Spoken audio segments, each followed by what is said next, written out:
Once upon a time, in the heart of Enugu, there lived a young woman named Amora. She was 27, tall and beautiful, with deep brown skin and warm eyes that always held a spark of life.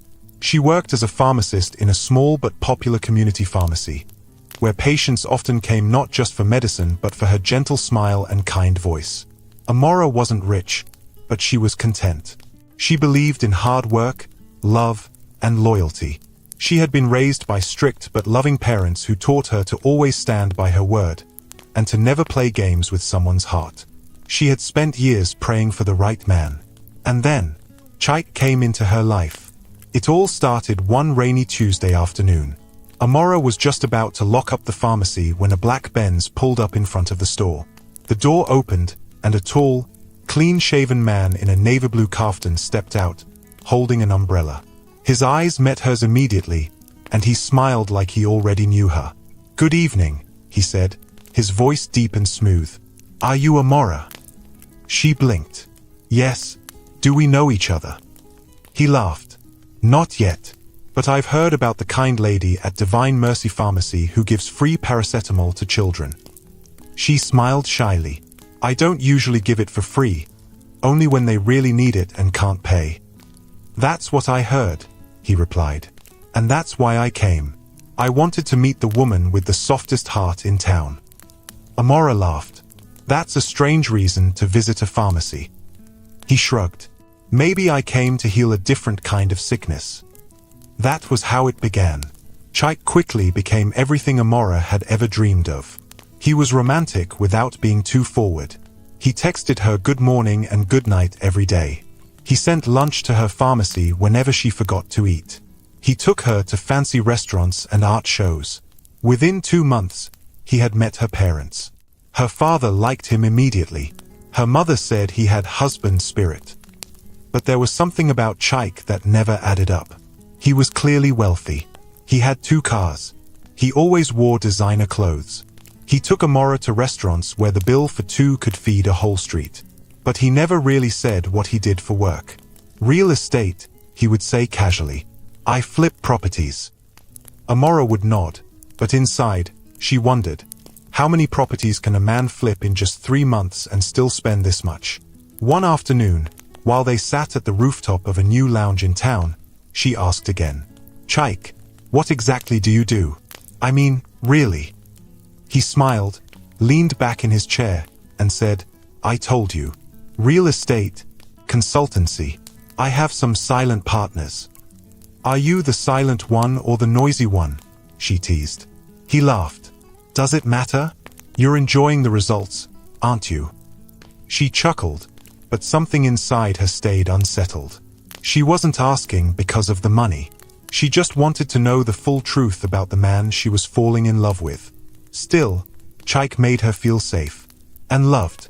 When he proposed on her birthday, in front of friends and family, with a band playing her favorite song and fireworks lighting up the sky, she said yes. She cried into his shoulder that night, saying, "I never thought I'd find someone like you." Chike kissed her forehead and whispered, "And I'll never give you a reason to regret it." The wedding preparations began like a dream. Chike insisted on paying for everything. "Your family won't spend 1 naira," he told her firmly. "You've done enough. Just relax and enjoy your day." He booked the most expensive hall in the city, complete with a glass aisle, chandelier lights, and gold-plated chairs. He brought a wedding planner from Abuja who spoke too fast and used words like floral theme mood board and customized stage drapery. Amora tried to keep up, but every time she looked at the growing list of things being bought, champagne fountains, LED screen backdrops, imported wedding cake, she asked, "Chike, are you sure we need all this?" He would just hold her hand and say, "You only get married once. Let's do it right." She smiled, touched by his excitement. Still, something felt too fast, too showy. One night, Amora's best friend Adiz came to her room, frowning. "Babe, I'm not saying you shouldn't enjoy," Adiz said. "But don't you think this guy is trying too hard to impress? I mean, who is this wedding for? You or Instagram?" Amora sighed. "I've asked him many times. He says he just wants me to be happy." "And are you happy?" I think I am. She paused. I just wish I understood him more. Adiz hugged her. Then trust your gut, Amora. Don't let the glitter blind you. 2 days before the wedding, something happened that changed everything. Chaik called her and said he would be staying at Crystal River Hotel for the night. He said it was to settle the vendors and get his head in the zone. Amora, being the kind of person she was, decided to surprise him with a gift. It was a box of gold-plated cufflinks shaped like tiny hearts, with C&A engraved on them. She had been saving for it for weeks. She even bought a handwritten card that said, "Forever starts now. I love you." She arrived at the hotel just before 9:30 p.m. The receptionist smiled at her. "Oh, you're here for Mr. Chaik? Room 407. "Thank you," she replied. She stepped into the elevator, heart fluttering with excitement. She imagined the look on his face when he saw her. But as she stepped out of the elevator and turned the corner, she stopped. Chaik's voice. Laughter. Coming from room 405. She frowned. Wasn't he in 407? Curious, she moved closer.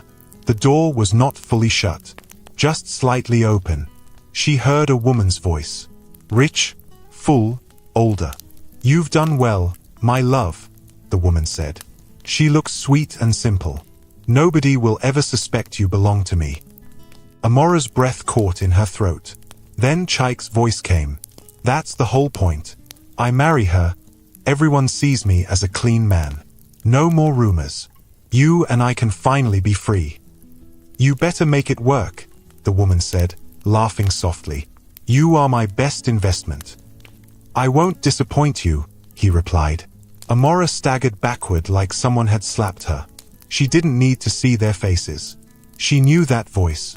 That woman was Mama Bisi, a wealthy, well-known widow in town. Everyone knew her, and everyone had whispered once or twice about her and younger men. But Amora never imagined, never believed. Her hands shook. She looked at the cufflink box. It suddenly felt like a joke. She turned and walked out of the hotel quietly. No tears, no screaming, no throwing the box at the door. Just silence. Because in that moment, a different part of her heart woke up. A voice in her head whispered, "Don't cry. Don't beg. Don't walk away yet. Let him stand before your family, your guests, your God, and then let the world watch him fall." Amora clutched the gift tightly and walked back into the night. The bride everyone thought was lucky had just discovered the truth. And now, she was going to write her own ending. The night air outside the hotel was heavy and warm. Amora stepped out, walking like someone in a daze. She didn't even realize she had walked past the security man who had greeted her earlier. Her hands were still holding the gift box. The ribbon hung loosely from it now, swinging with every step.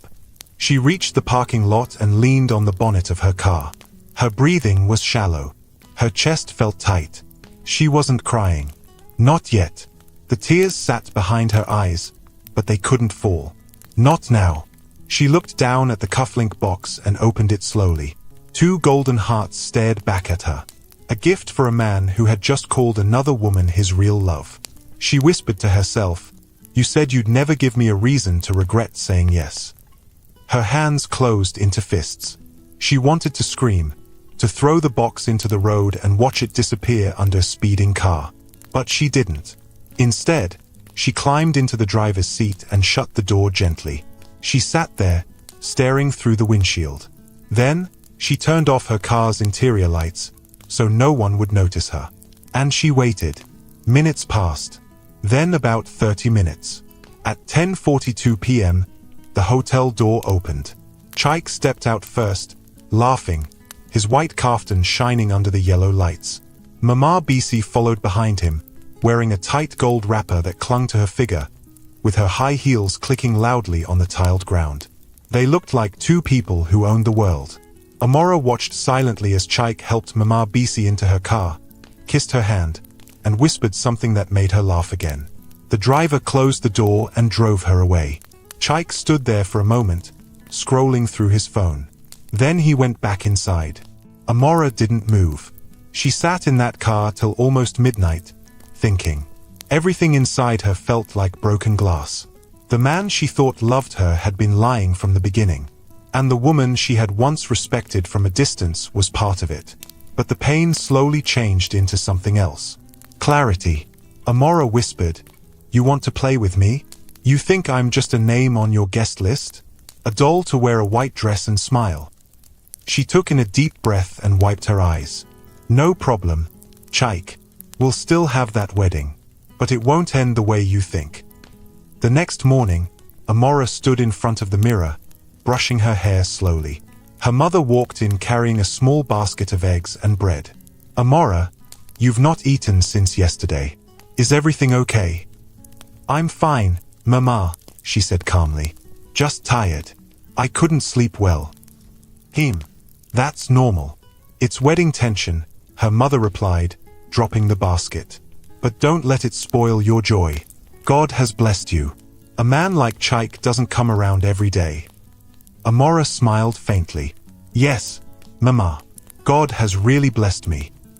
Her mother kissed her forehead and walked out of the room. Amora turned back to the mirror. She didn't see a bride anymore.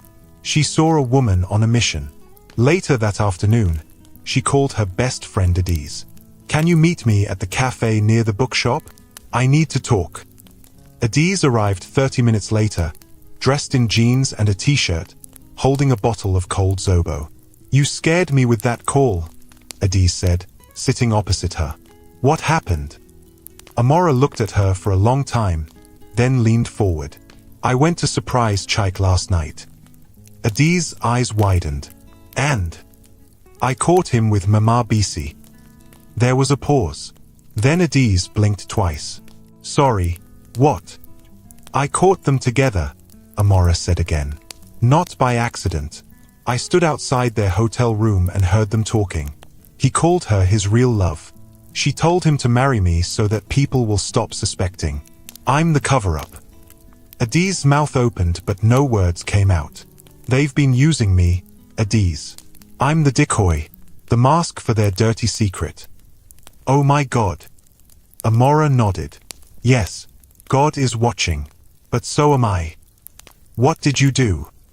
"Nothing." "What do you mean nothing?" "I didn't confront him. I didn't say a word. I just walked away." Adiz stared at her in disbelief. "Why? Why didn't you slap him or something?" Amora looked into her friend's eyes. "Because I want him to suffer. Not just quietly. I want the entire city to watch." Adiz leaned back slowly. "Oh wow. I'm not canceling the wedding," Amora continued. "Let him wear his agbada and dance. Let him stand at the altar. Then I will give him the gift he truly deserves." Adiz blinked. "Are you sure you want to go through with this? Like, seriously?" "I'm not joking, Adiz. I need your help." "Say the word." Amora brought out her phone and placed it on the table. "We need to change the guest list." The following day, Amora met with the wedding planner. "Please," she said politely, "I need a front row seat reserved for someone very special." The planner smiled. "Is it for your grandmother?" "No, it's for Mema Bisi. Label it special guest, MB, and make sure it's in clear view of the stage." The planner looked confused. "Do you want her to be close to the bridal table?" "Yes," Amora said with a tight smile. "Very close." That evening, Chike called. "Hey baby," he said. "I've missed you all day." "I've been busy with family," Amora replied. Her voice was calm, steady. You sound tired." "I am." "Well, 2 more days and we'll be husband and wife. Are you excited?" Amora smiled to herself. "More than you can imagine. I can't wait to see you walk down the aisle." Amora closed her eyes. "I can't wait for that moment either, Chike." He laughed gently. "All right, love. I have to run. I'm meeting a decorator tonight." "Okay, take care." "You too. I love you." She paused for a second. "I know." Then she ended the call. The day before the wedding came fast. The compound was filled with music, decorations, laughter, and noise. Relatives flew in from Port Harcourt, Lagos, and even Ghana. The village elders were already singing her praises. The bride who landed the perfect man. Everywhere Amora turned, people were hugging her, blessing her, telling her how lucky she was. She smiled through it all. Inside her room, she sat on the edge of her bed, scrolling through her notes. She had prepared everything. Mama Bisi had been invited. The videographer had been told to record every second. Her speech was written, memoized. Now she just needed to stand there and deliver it. That night, Adiz came into the room. "Are you ready?" "I've never been more ready," Amora said softly. Adiz sat beside her. "I still can't believe you kept it together all this time." Amora's face tightened. That's the thing with betrayal. It either breaks you or sharpens you.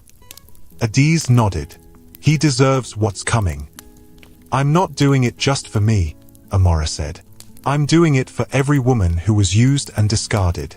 For every girl who thought she was special only to find out she was just a tool." Silence filled the room. Then Amora whispered, "Let the world watch. And let the world never forget." Amora sat alone by the window, just after midnight. The house was quiet. Her sisters had gone to sleep. Her mother had finished folding the lace wrappers for the wedding and had finally stopped humming church songs. But Amora stayed up. She couldn't sleep. She didn't want to. The streetlight outside poured a soft yellow glow into her room. The wedding dress hung beside the window, perfectly ironed, covered in a white cloth. It looked like it belonged to a fairy-tale bride. Someone who had no secrets to carry. Someone who still believed in love.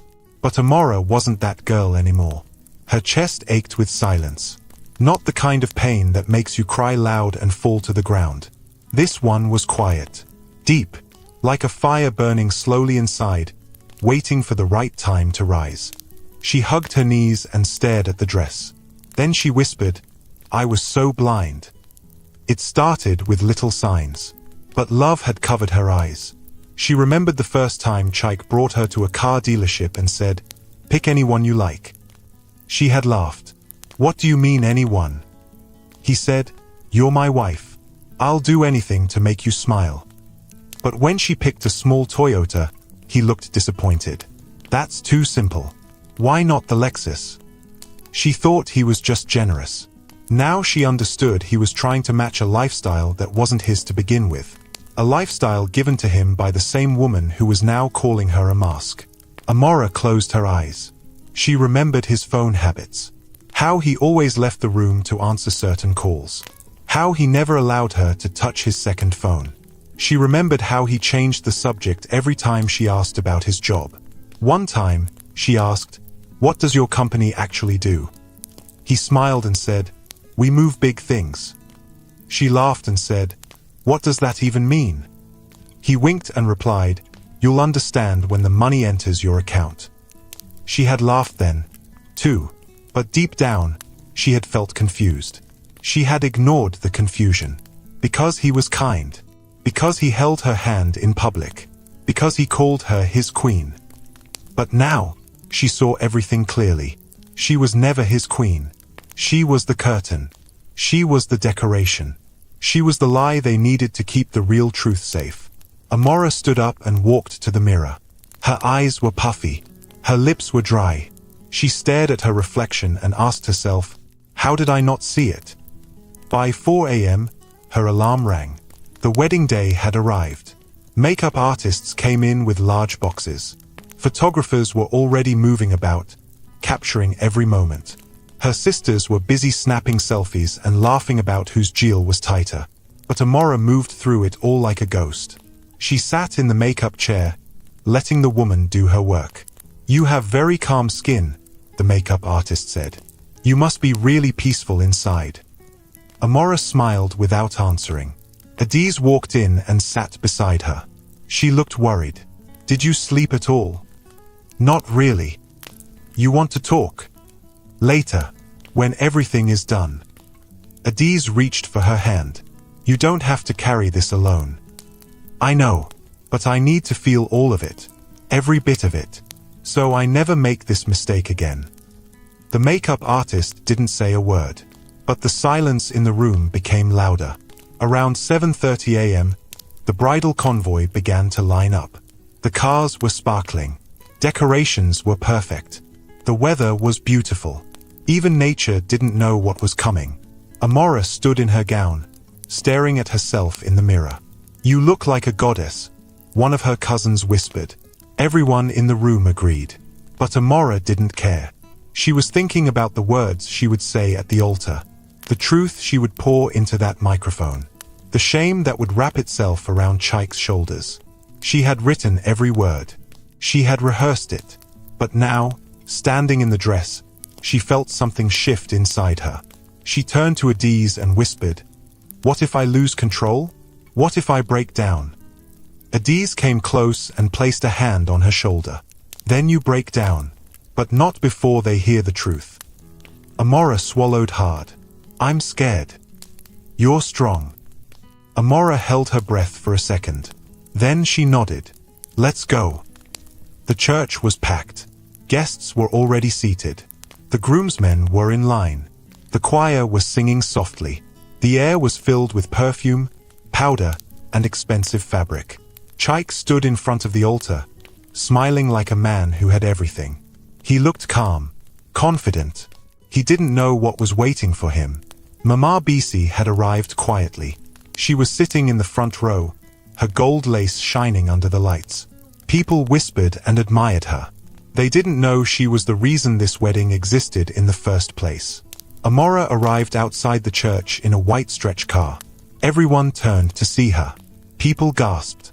Phones came out. Some women started dancing beside the car even before the door opened. "She's here," someone shouted. "The bride is coming." The music changed. The organ began to play the wedding march. Amora stepped out. And for a moment, everything felt like a dream again. But this time, she was the dream they would never forget. As she walked down the aisle, her heart pounded. She looked straight ahead. She didn't look at Chaik. She didn't look at Mama Bisi. She focused on the pulpit. One step after another, each one carrying pain, fire, and truth. She reached the front and stood beside Chaik. He leaned over and whispered, "You look like a gift." She smiled tightly and whispered back, "One you can't return." The pastor cleared his throat.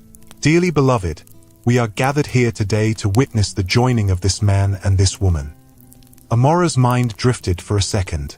She imagined herself screaming, throwing her shoe at him, crying in front of the crowd. But she came back to reality. She knew what she had to do. "Before we proceed," the pastor said, "do we have the rings?" The best man nodded and stepped forward. Chaik collected the ring. His hands were steady. "Chaik," the pastor said, "do you take Amora to be your lawfully wedded wife, to love and to cherish, in sickness and in health, for as long as you both shall live?" Chaik turned to her and smiled. "I do." Amora felt her stomach twist. "Now, Amora." But she raised her hand gently. "Sorry, sir. Before I say anything." The hall went silent. "I'd like to say a few words." The pastor looked surprised but nodded. "Go ahead." Amora turned to face the guests. She saw her parents, her sisters, her friends. She saw Mama Bisi's proud smile. She saw Chaik's calm face. She took the microphone. She held it tight. And she spoke. But that part was not meant for this chapter. That part would come when the storm hit. For now, as she stood there, microphone in hand, her heart felt broken. But her voice was whole. The microphone felt heavy in Amora's hand. Heavier than she expected. Her palms were sweating. Her chest rose and fell slowly. Yet her face stayed calm. She stood at the altar, her white gown glowing under the lights. Her veil slightly pushed back. Her eyes scanned the faces in front of her. She saw guests smiling, expecting a sweet bride's speech. She saw phones raised, ready to record what they thought would be a romantic moment. She saw Chaik, standing beside her, grinning proudly like a man who believed he had one. And then, just beyond him, Mama Bisi, sitting in the front row. legs crossed, lips painted red, dressed in shimmering lace that sparkled like gold dust. She looked untouchable, but not for long. Amora took a deep breath and raised the mic. "I know this isn't the usual time for a bride to speak," she began, her voice steady. "But before I make any vows, there's something I need to say." Whispers rippled through the crowd. Chaik turned slightly, looking confused. "What are you doing?" he whispered. She ignored him. She looked at her mother and father. They were sitting up straight now, eyes alert. She looked back at the guests. "For the past few months," she said slowly, "I've been preparing for this wedding with all my heart. I thought I was marrying the man of my dreams. A man I believed God sent to me." Chaik gave a nervous laugh. "Baby, we can talk after. Give me the mic." He tried to touch her arm, but she pulled away gently. "Let me finish," she said, not taking her eyes off the crowd. The silence in the church was sharp. Even the choir master froze. "I believed this man, Chaik, chose me because he loved me. I believed he worked hard. I believed everything about him." She paused. Her voice remained clear. "But 3 nights ago, I found out the truth." A few people gasped. "I went to his hotel. I wanted to surprise him. I came with a gift. But instead, I got a surprise of my own." Chaik's eyes widened. "Amora, stop this now," he said through clenched teeth. She turned to him for the first time, her voice still calm. "Do you want to tell them who was in that room with you? Or should I?" His mouth opened, but nothing came out. Then she turned back to the guests. "I saw him with someone. A woman. An older woman. Laughing. Touching. Planning. They didn't know I was listening." She slowly looked down at the front row, then pointed. "That woman is sitting right there." All eyes turned. Mama BC blinked. Her smile dropped. Her face stiffened. "You all know her," Amora continued. "She's respected. Powerful. But she's also the one my groom truly loves."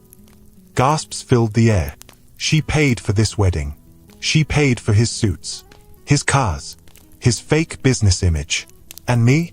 I was the perfect mask. A young, decent wife to make their secret look clean. Murmurs rose from the crowd. Phones were still recording. Some people were already standing. Chaik grabbed the mic. "This is nonsense. She's lying." Amora laughed softly and turned to him. "Then deny it. Chaik. Tell everyone you weren't with her. Tell them she hasn't been funding your lifestyle. Look your parents in the eye and lie to them." Chaik looked like a fish out of water. His mouth moved, but no words came. "Should I play the recording?" Amora asked. He turned to her sharply. "What recording?" "Oh, you didn't know I was standing by the door, right?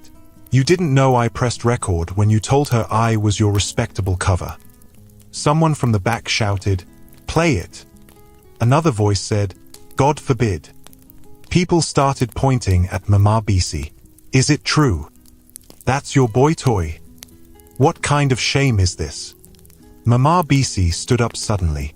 Her voice was loud and cold. "This is nonsense. This is slander. She's twisting things." Amora raised the mic again. "You can call it whatever you want, but you both know it's the truth." Chaik turned to the pastor. "Please, pastor, this girl is having a breakdown. Let's take a break and sort this." But the pastor had already stepped back. The entire altar was no longer a place of blessing. It had become a courtroom. Amora looked at Chaik one more time. "I was going to spend my life with you," she said, her voice shaking just a little now. "I was going to build a home, have children. I defended you when people asked questions.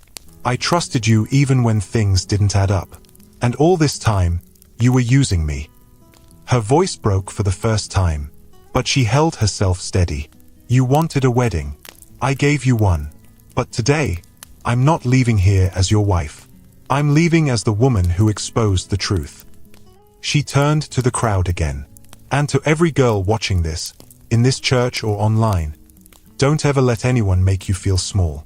Don't ever let someone silence your truth just because they smile nicely or drive a big car. Love should never come with lies. Or shame. She slowly pulled the veil off her head and dropped the mic on the pulpit. Then she removed the ring box from her pocket and placed it in front of Chaik. You can give this back to your sponsor, she said. She paid for it, right? And then, she walked down the aisle. Alone, but strong. The church burst into noise. Some people chased after her, calling her name. Others began to shout at Chaik. A few even confronted Mama BC directly. Is this true? You're old enough to be his mother. Why would you do this to that poor girl? Mama BC turned and stormed out, pushing aside the ushers. Chaik tried to follow her, but his parents blocked him. His father grabbed his shoulder. Is it true? Chaik said nothing. His mother slapped him hard across the face. You brought shame to this family. Outside, Amora stood near a parked car, breathing heavily. Adiz ran to her and wrapped her in a hug. You did it, she whispered. You really did it. Amora nodded, tears finally rolling down her cheeks. I'm not broken, she said. I thought I would be, but I'm not. You're free, Adiz said. Yes, I'm finally free. The sun was still high when Amora stepped into her house that afternoon. There were no drums, no cheers, no dancing, just silence. Her mother sat in the living room, eyes wide with shock, wrapper loose around her waist. Her father stood near the window, hands folded behind his back. He wasn't saying a word. He didn't even look at her at first. Amora stood at the door, still dressed in her wedding gown, the veil hanging off one side, her earrings gone. She felt tired, but her back remained straight. Her mother was the first to speak. Amora, what did you do? Amora walked in slowly, dropped her handbag on the chair, and pulled off her shoes. Her voice was quiet. I told the truth. Her father finally turned. His face looked hard, unreadable. You ruined your wedding, he said, in front of everybody. Amora looked at him and said, No, he ruined it. I only exposed what he did. You should have come to us first, her mother said, rubbing her hands together. You embarrassed the family. They are already talking about it in the village. On Facebook. Everywhere. Amora walked to the center of the room. Mama, what would you have told me to do? Swallow the pain and smile through it? Marry a man who was using me to hide his affair with a woman twice his age? Her mother opened her mouth to reply but stopped. Amora's voice shook now. I was supposed to wear a white dress and pretend everything was okay? Spend my life living a lie? Her father sighed. You don't understand what you've started. That woman, Mama BC, she's powerful. She knows people, politicians, police, businessmen, and Chaik's people will not rest. They will fight back. I'm not afraid, Amora said. Let them come. The truth is already out. Her mother stood up and walked toward her. I'm not angry with you. I'm scared. For you. For all of us. You made a bold move, Amora. A very bold one. Amora nodded slowly. I had to. If I didn't, I would have hated myself for the rest of my life.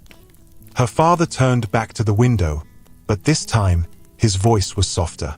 You're still my daughter. Just rest for now. Tomorrow we'll talk again. By evening, the house was full. Family members from all over had come. Some were whispering in corners.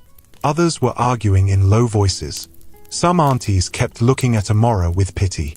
Her cousin Uche pulled her aside and whispered, Your video is everywhere. Instagram, WhatsApp, YouTube. Some people say you're brave. Others say you disgraced womanhood. Amora smiled bitterly. Let them say what they like. They weren't the ones being lied to. Adiz came shortly after. She carried 2 nylon bags filled with jollof rice and drinks. You need to eat, she said. Amora took one bag and sat with her friend on the stairs. For a while, they ate quietly. Then Adiz broke the silence. Do you regret it? Amora shook her head. No, but I'm scared. Of what? What comes next? Adiz wiped her lips. Well, whatever comes, you won't face it alone. They sat there for a long time, watching the moon rise above the rooftops. The next morning, Amora's phone wouldn't stop buzzing. She turned it on and found hundreds of messages. Some were from strangers. You're my hero. I wish I had your courage. You saved yourself. Others were hateful. Shame on you. You should have stayed silent. Men will fear women more now because of you. There were even fake accounts using her name, pretending to be her. She put the phone down and covered her face with her hands. Then a message popped up that made her stop breathing for a second. From Chaik. You think you've won? You don't know who you're messing with. This isn't over. She stared at the message for a long time. Then she locked the phone. Later that day, she went to visit a cafe near her pharmacy. She just needed to breathe. Think. Feel like herself again. She wore a plain black gown and a headscarf, hoping no one would recognize her. But as she stepped inside, a woman stood up and clapped. You are that girl. The one that spoke her truth. Others looked up and started murmuring. Is it really her? She's the wedding girl. Wow, she's brave. A man walked over and offered to pay for her drink. People need to hear more stories like yours, he said. Amora smiled awkwardly. She didn't want attention. She just wanted peace. But peace was still far away. By the third day, something unexpected happened. She got a letter. It was delivered to her pharmacy, in a white envelope with gold edges. No stamp, no name, just her name in bold black ink. Amora. She opened it carefully. Inside was a card. Expensive cardstock. Cream-colored. Gold embossed. The message was short. You started something. Now finish it. Join us. We're watching. The truth needs a voice. There was no signature. No contact number. Just a symbol at the bottom. A small eye inside a circle. Amora frowned. What is this? She whispered. She turned the card over. Nothing else.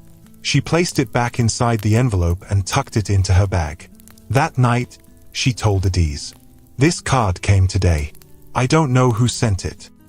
Adiz examined it closely. It's fancy. Must be from someone rich. But what do they mean join us? Join who? I don't know, but this symbol looks familiar. Adiz pulled out her phone and began searching. A few minutes later, she showed Amora an article. It was about a group of women called the Second Circle. A quiet but powerful group of women across the country who helped victims of betrayal, abuse, and injustice expose the truth and take back their lives. Amora read every word, her heart beating faster. These women use media, law, and influence to fight back. They are silent, but their actions are loud. At the end of the article was the same symbol from the card. The eye in a circle. Amora leaned back. Do you think they saw the video? They must have. What do I do? Adiz shrugged. They said join us. Maybe this is just the beginning. Amora looked down at the card again. For the first time in days, she smiled, not out of pain, but out of power. By the weekend, Chaik's name was everywhere. A small blog wrote about his secret life. A woman came forward claiming he had scammed her before. Another said he used to beg her for money years ago, pretending to be broke. Mama BC released a statement through her PR team. I was only supporting a promising young man in business. I had no idea about the wedding arrangements. But nobody believed her. Comments flooded her page. So you sponsor men now? Is that why your last husband left? The truth is chasing you fast. The scandal spread like wildfire. Chaik deleted all his social media pages. But Amora? She stayed silent. She didn't respond, didn't post, didn't explain anything. She let the silence speak for her. One night, Adiz asked her, what if they want you to do more? Amora looked at the card again. Then maybe it's time I stopped being quiet. What are you thinking? I'm thinking the world is full of women like me. Quiet. Used. thrown aside. And maybe it's time we stop just surviving and start fighting. Adiz smiled. That's the Amora I know. A few days later, a second card came. This time, it had a different message. You were not just a bride. You were a mirror. And now, others are seeing themselves. Let's talk. This one had a phone number. Amora held the card in her hand. She looked at Adiz. Adiz nodded. Call them. So Amora picked up her phone and dialed. Amora stared at the number for a long time. It was written in clean black ink under the strange symbol. A simple I inside a circle. She could feel her heart beating hard in her chest as she held the phone. Adiz sat beside her, watching quietly. What if it's a scam? Amora asked in a low voice. Then we'll block the number and move on, Adiz replied calmly. But what if it's not? Amora nodded slowly. What if it's something real? She closed her eyes, took a deep breath, and pressed the call button. The phone rang twice. Then a woman picked up. Her voice was soft, calm, and deep. Amora. Amora froze. How do you know it's me? The woman gave a small laugh. You're not hard to recognize. You made the whole country pause for 5 minutes. Welcome. Amora swallowed. Who are you? We are a circle, the woman said. We find the ones who were silenced and give them their voice back. You didn't just speak. You made people listen. And now, many are listening to you. I didn't do it to start a movement, Amora said quickly. I just wanted to speak my truth. Exactly, the woman replied. And that's why you're perfect. You didn't do it for fame. You did it because you couldn't take it anymore. There was a pause. Would you like to meet us? Amora hesitated. Wait. We'll send you the location. It's safe. Private. No one will know. The call ended before Amora could say another word. She looked at Adiz. Adiz raised her eyebrows. This is starting to sound like a spy movie. Tell me about it, Amora whispered. That evening, Amora received a text. Tomorrow, 4 p.m. no makeup, no camera, just you. The address is below. It was a quiet street on the edge of town, a place she didn't know well. She showed the message to Adiz. I'm coming with you, Adiz said quickly. Amora shook her head. They said just me. I don't care. I'll wait in the car if I have to. Amora smiled. Fine, but if they try to kidnap me, call the army. Adiz laughed. Deal. The next day at exactly 4 p.m., Amora arrived. It was an old house with high walls and a small black gate. No signboard. No decorations. The only thing that marked it was the same I symbol carved into the gate. She took a deep breath and knocked. A security guard opened the door, looked at her, and stepped aside without saying anything. Inside was calm. The air smelled like lemon and books. She walked into a quiet room with white curtains and soft chairs. There were 5 women seated inside, all dressed in simple clothes. Some looked older, some younger. One of them stood up and smiled. You came. Amora nodded. I'm Kyoma, the woman said. Welcome to the second circle. They talked for hours. Amora told them everything. How she met Chaik, how he lied, how she found out, and what she did at the wedding. The women listened without interrupting. Some took notes. Others just watched her closely. When she finished, there was a long silence. Then one of them said, Do you know how many women live in your story but never get the chance to speak? Amora looked down. I didn't plan any of this. And that's why it matters, Kyoma said. People listen to those who speak from real pain. Another woman spoke. We're not trying to make you famous, Amora.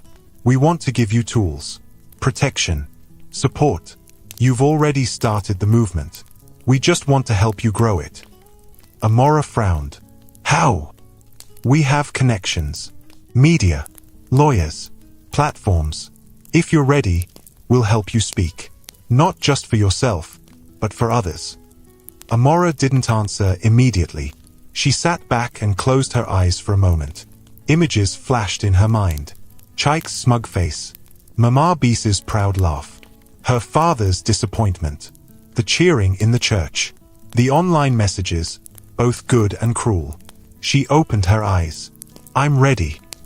That night, back at home, she sat with Adiz and told her everything. They're not just some random group, Amora explained. They're women who've been through fire and came out stronger. Lawyers, journalists, teachers, businesswomen, even a retired judge. Adiz looked amazed. So what now? They want to teach me how to speak, how to use media, how to stay safe. They said, this isn't just about me anymore. Adiz leaned forward. But are you sure you want this? More cameras? More people talking? Amora nodded slowly. If I don't speak now, I'll regret it forever. Adiz smiled. Then I'm with you. Till the end. In the days that followed, Amora began her journey. She took classes online, how to speak clearly, how to handle interviews, how to stay calm when attacked. She met with other women from the group, women with stories even worse than hers. There was Halima, a woman whose husband sold her father's land without telling her. There was Ezin, a teacher who exposed her boss's harassment and was fired for it. There was Amina, who married a pastor only to find out he had 2 secret families. Each story opened Amora's eyes more. She wasn't alone. And that made her stronger. One day, she received a call from a popular talk show. They wanted her on air. They offered money, fame, exposure. But she turned them down. Not yet. She wasn't doing this for lights and applause. She wanted something deeper. And then, the idea came. She sat up in her bed one night and whispered to herself, what if we create something of our own? The next morning, she met with Kyoma. I want to start a project, Amora said. A space where women can share their stories. Not for clout, not for pity, but to be free. Kyoma smiled. We've been waiting for you to say that. And so, the Wedding March was born. Not a podcast, not a gossip blog, a quiet but strong online page where women shared their stories, anonymously or openly. Stories of betrayal, stories of lies, stories of bravery. And each story ended with one line. She walked away, not in shame, but in strength. The page grew fast. In 1 week, it had 10,000 followers. In 2 weeks, 40,000. By the end of the month, women were reaching out from different countries. Some just wanted to say thank you. Others wanted to tell their own stories. And Amora? She stayed in the middle of it all. Calm, brave, real. One afternoon, while having tea with Adiz, her friend asked, do you ever think about Chaik now? Amora paused. Sometimes. Do you miss him? No. Do you hate him? She thought for a moment. No, she said quietly. I don't hate him. I feel sorry for him. He had the chance to love someone real, but he chose money. And secrets. Adiz shook her head. He must be hiding in shame. He should be, Amora said. But knowing him, he's probably planning his next move. Adiz looked serious. You don't think he'll try to hurt you, do you? Amora smiled. I'm not that easy to break anymore. And she was right, because somewhere, even in the shadows, Chaik was watching, and he was angry. It started with a message. A single message that appeared under one of the stories shared on the Wedding March page. She ruined a man's life just to trend. She'll pay. Amora read it quietly. She had seen a lot of hate messages since her story went viral, but this one felt different. It didn't feel like a stranger typing from a phone. It felt personal. It felt close. She took a screenshot and sent it to Kyoma. 5 minutes later, Kyoma replied, Ignore it. Don't answer. But keep everything. We're tracking. Amora nodded, even though she was alone. That evening, she locked all her doors and windows. She double-checked her front gate. She even turned off the lights in her bedroom so that no one could see inside. Her heart didn't race, but something inside her had gone quiet. A silence that felt like waiting. The next day, Adiz came over. I saw the message, she said. Do you think it's Chaik? Amora nodded slowly. It sounds like him. Or someone close to him. Adi's eyes darkened. If he tries anything. I'm not afraid of him, Amora said, cutting her off. I'm just tired. I thought after everything, he'd crawl back into whatever hole he came from. Adiz sighed. Men like him don't stop until they feel in control again. Well, Amora said, he'll learn that I'm not someone he can control anymore. That weekend, Amora was invited to speak at a private event organized by the Second Circle. It was her first public appearance since the wedding. The hall was quiet when she entered. It was filled with women, young and old. Some wore suits, others wore plain wrappers. Some had notebooks. Others just came to listen. Kyoma introduced her. Today, we have someone special with us. A woman who spoke when the world wanted her to stay silent. A woman who exposed not just a man, but a pattern. Amora, the floor is yours. Amora stepped forward. She stood behind the podium, wearing a simple blue gown with her hair tied back. She looked around and smiled. I'm not a professional speaker, she said, so I'll just talk to you like you're my sisters. Some women nodded. She continued, when I stood at the altar on my wedding day, I thought I was about to make the biggest mistake of my life. But today, I know I was about to make the most important decision. Not to marry, but to speak. She paused, her voice firm, because silence is the friend of betrayal. And I was tired of being friends with pain. The crowd was silent. So I opened my mouth. And when I did, something strange happened. People listened. Some hated me. Some loved me. But they all listened. She looked up. Today, I'm standing here not as a victim, but as someone who took her voice back. And I want to say this to anyone here who's been lied to, used, or hidden behind closed doors. Her voice cracked slightly, but she didn't stop. You are not small. You are not disposable. And you are not alone. The crowd broke into soft applause. Some women were already wiping their eyes. Amora stepped back, heart full. She felt light, like she had taken off a heavy coat. Kyoma smiled from the corner. The truth had found its voice again. But the next morning, everything changed. Amora's phone buzzed non-stop. Calls, messages, emails. She opened her Instagram and froze. Chaik had posted something. A long, written caption under a picture of him and Amora. One from their pre-wedding shoot. I stayed silent all this time because I didn't want to shame her. But now I have to speak. Amora didn't tell the full story. She was never innocent. She had secrets too. Ask her who she was meeting behind my back. Ask her what she did with her ex the week before our wedding. I have proof. Real proof. I kept it to protect her. But since she chose the public, let the public see it all. Amora's hands trembled. She scrolled down. Thousands of comments. Wait, what? Is she a scam too? Men are suffering. Justice for Chaik. Let him post the proof. Amora dropped her phone. She felt like the floor had opened beneath her. Adiz called immediately. Have you seen it? Yes, Amora whispered. Do you know what he's talking about? Is any of it true? No. I mean, I saw my ex one time at the pharmacy. He came to pick medicine for his mother. We spoke for 5 minutes. That's it. But does Chaik have a picture or something? I don't know. Maybe. He could have followed me. Taken something out of context. Adiz's voice was shaking now. He's trying to flip the story. He's going to make you the villain. Amora stood up. No, she said. He won't. She called Kyoma. I need to speak. Now. Before this lie spreads. Kyoma's voice was calm.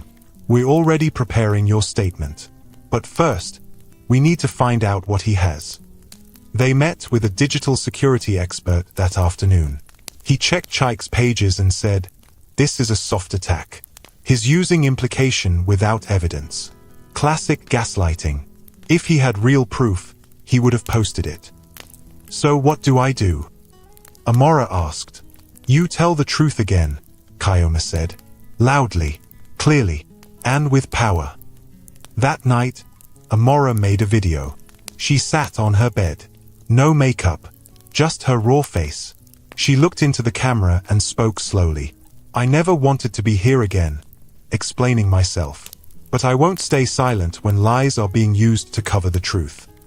She took a breath. Yes, I saw my ex a few days before the wedding. At work. In public. For 5 minutes. That's it. No affair. No meeting behind anyone's back. Just medicine. That's all. Her voice got stronger. But even if I had a past, it still doesn't excuse what Chaik did. This is not about me. This is about how a man used a woman as a cover for a secret relationship. And now that the truth is out, he's trying to spin the story. She paused and leaned forward.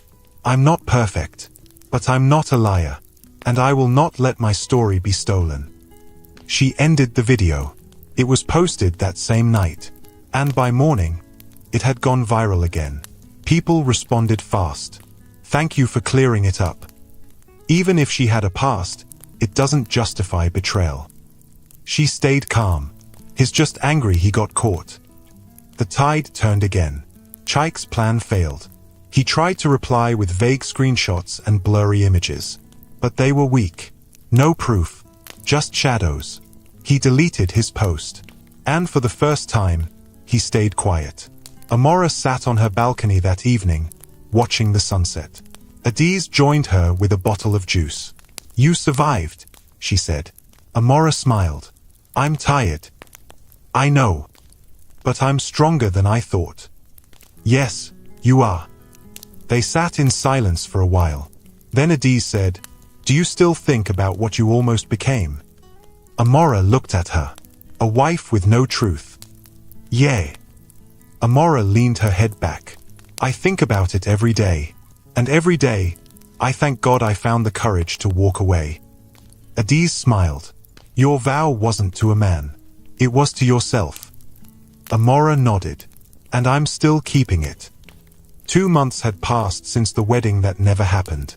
Amora was no longer the bride everyone pitied. She was no longer the woman in the viral video with a microphone in her hand and pain in her voice. She had become something more. She had become a movement. The wedding march had grown into a community. Every week, women sent in their stories. Every week, Amora shared them, some with names, most without. She didn't want fame. She wanted truth. And with every story shared, another woman found her voice. But even with all the good coming out of her pain, Amora still had moments when the past tried to pull her back. Some nights, she would lie awake in bed, remembering Chaik's face at the altar. That confused, guilty smile. That stupid confidence in his eyes. Other nights, she would hear her mother's voice in her head, whispering, You could have just married and fixed it inside the house. But deep down, she knew she did the right thing. She didn't need to fix anything. She wasn't broken. She was just free. One Saturday morning, Amora received an invitation. It was from a popular women's conference in Lagos. They wanted her to speak. They had seen her videos, followed her work, and believed her voice could help more people. She didn't say yes immediately. She stared at the message for hours. Then she whispered to herself, This is the final step. She called Kyoma that night. I want to speak. Kyoma smiled on the phone. I already knew you would. The conference was huge. Thousands of women from across the country were attending. There were banners everywhere with bold words. Truth, strength, voice, power. Amora sat backstage, breathing slowly. She wore a dark green gown, simple but elegant. Her hair was in a low bun. No jewelry, no distractions. She didn't need any of those things to shine. The host walked in. You're next, she said, smiling warmly. Are you ready? Amora stood up. I've been ready since the day I dropped that MIC. She stepped onto the stage. The crowd clapped softly. She stood in front of the podium and looked out at the sea of faces. Then she spoke. 2 months ago, I stood at the altar, thinking I was about to marry the love of my life. I was wrong. I was about to marry a lie. The room was silent. I found out, just days before the wedding, that the man I loved had a secret.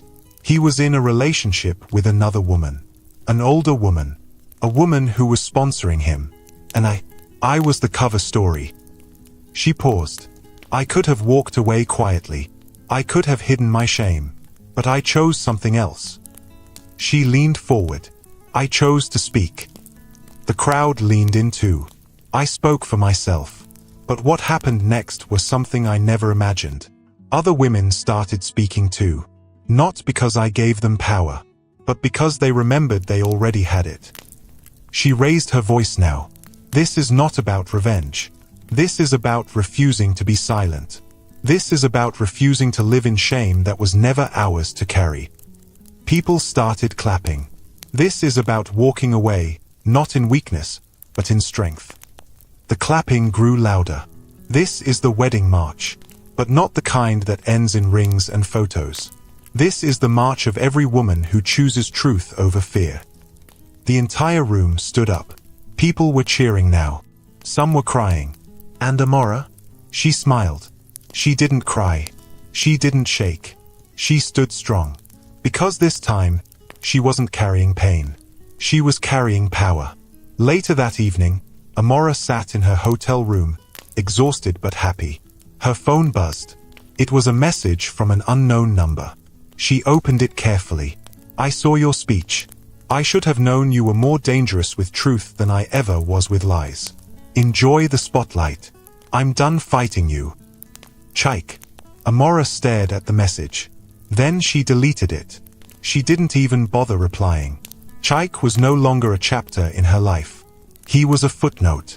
The next day, while walking through the hotel lobby, a young girl approached her. She was about 16. Slim.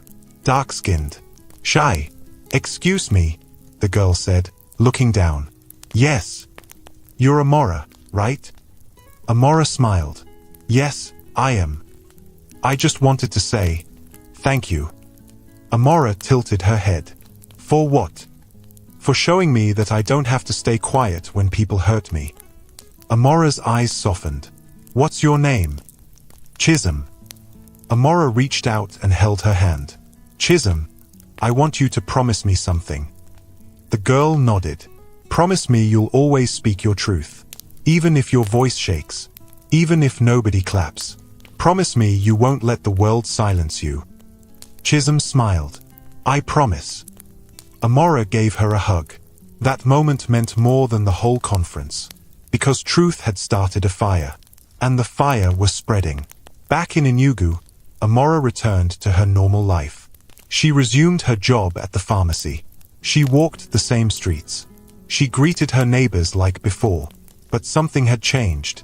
People looked at her with respect now. With admiration. Even those who had judged her at first were now silent when she passed. They didn't clap.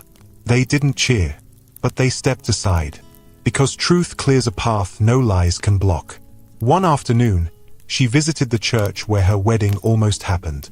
The hall was empty. The chairs were arranged neatly. The pulpit stood quiet. She walked down the aisle slowly. She remembered the music. The flowers. The way people clapped when she entered in her dress. She stood in the same spot where she had held the microphone. And whispered, "Thank you." Not to the church. Not to the crowd. But to herself. For not backing down. For walking away. For choosing her own ending. Later that evening, she sat with the D's outside her house. They drank cold malt and watched kids playing in the street. So, Adiz said, "What's next?" Amora smiled. "Peace. No more drama. No more drama. Love. Maybe someday. But for now." Amora leaned back. "For now, I'm just living." They both laughed. Adiz raised her bottle. To peace. Amora raised hers too. To power. And just like that, the bride who walked away became the woman the world couldn't ignore. She didn't burn everything down. She just lit one small fire of truth. And watched it shine.